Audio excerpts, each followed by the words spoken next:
Anda Bhurji, also known as egg Bhurji, also known as just a scrambled egg.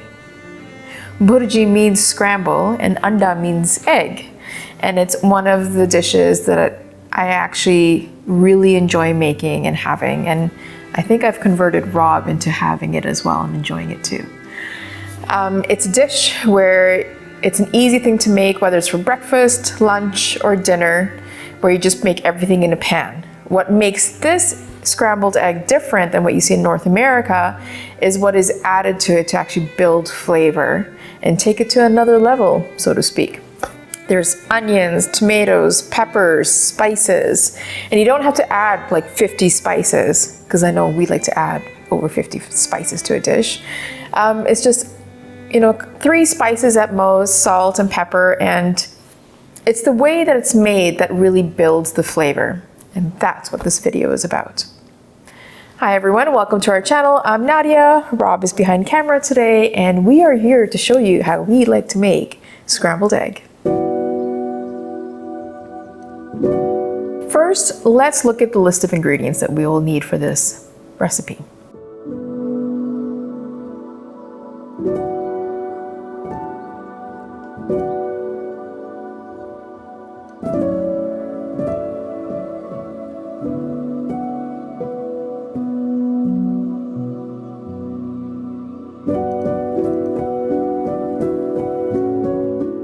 Now you'll see a variety of peppers that are on display here. The peppers that you would want to have are more of the sweeter variety that will have a crunch when you bite into it. I do add spicy peppers to this as well because I like heat, but if you don't want any heat, just avoid the hot peppers and stick to the sweet ones. Now, some of the hot varieties that you will see in a lot of desi cooking are, I recently discovered, called finger chilies or rocket chilies. And then of course we also have these little guys that are known as Thai chilies, but we normally use the green version before they turn red. They're very hot, they're very good, and we love them. The real essence of this cooking is how you cook the aromatics along with the tomatoes.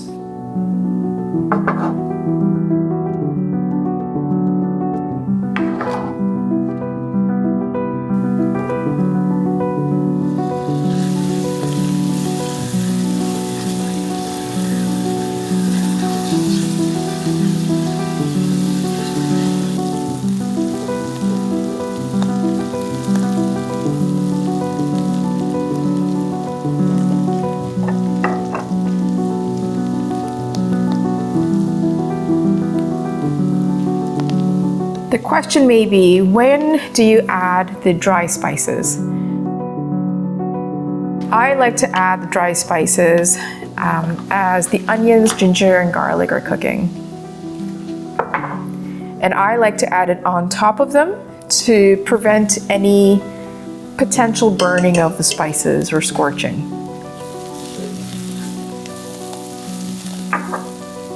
Once you add them though, that's when you really start smelling the aroma, and it is enticing. When Rob is working upstairs in our office, he's always like, "What is that amazing smell?" Like it's just the beginnings of the cooking.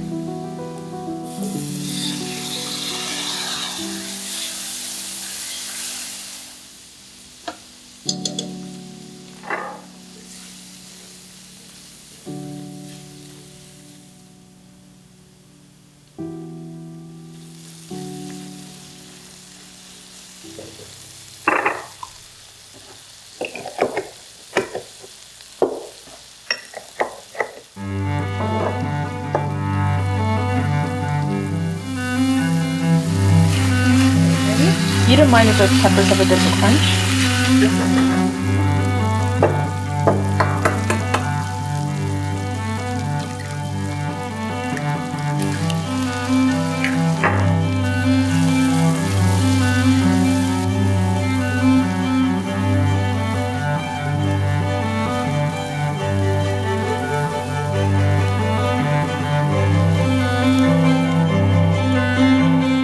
Now the key to this scrambled egg is, well, actually the advantage of the scrambled egg is that you can actually cook the eggs into what you would deem as overcooking, but it still stays moist because of all the other ingredients that we've added that have more of a wet component to them. So you can cook the eggs to whatever degree that you want. I like to keep cooking the eggs, and you'll see that the texture is more granule-like.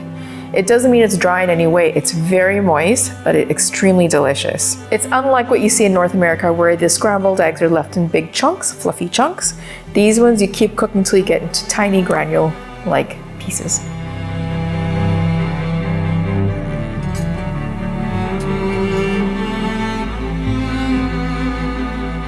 I'd say if you haven't had much of Indian cooking or Desi cooking, this is a dish that you can actually step your toes in because you can start to discover the actual technique of starting of the cooking, as well as the spices, and then control the amount of heat, if any, that you'd want.